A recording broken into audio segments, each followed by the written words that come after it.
Hello again. You know, I've been hearing lately about this controversy, this well-known preacher, got podcasts and stuff and speaks to current issues a lot and stuff. And it came out that he did some things that may have violated his ability to be in the ministry. Well, I read the account, and apparently he got saved, and he was zealous for doing things for God, but he was screwing his girlfriend. Okay?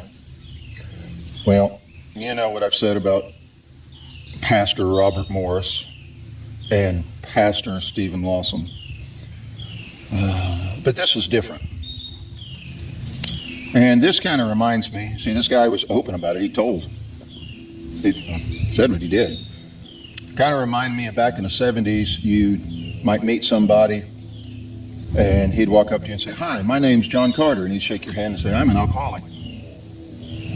Well, he might not have had a drink for 10, 20 years, but that's the way he introduces himself. Because in Alcoholics Anonymous, that's what they teach you to do. Take ownership of it. Don't give a place for it, a hiding place for it. Be open. Okay? But in that sense, let me introduce myself. I'm Bob Hardesty. I got saved at 14. For the next 3 or 4 years, I still smoked dope.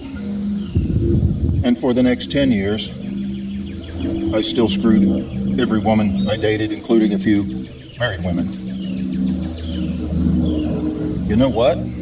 During that whole time, I heard sermons. I heard lots of sermons. In fact, for most of that time, we would not only hear 3 sermons at church a week, and that was if there weren't any more. We were hungry for it. And we were getting cassette tapes, and we were listening to them and taking notes all the time. I heard at least 10,000 sermons during that period that I was still having illicit sex and a Christian. Let's talk about who that disqualifies from anything. You see, listen to all those sermons were not changing what was going on with me. We're not bringing it to me to stop doing that. What I needed was community.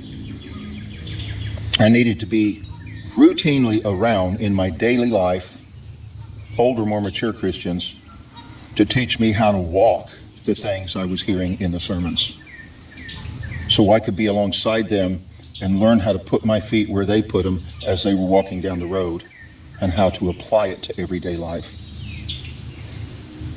And eventually,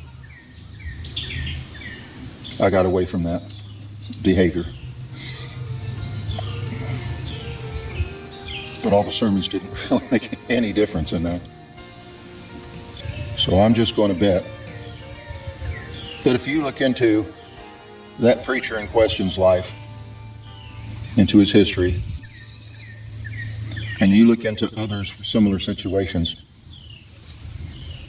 you're going to see what made a difference was community.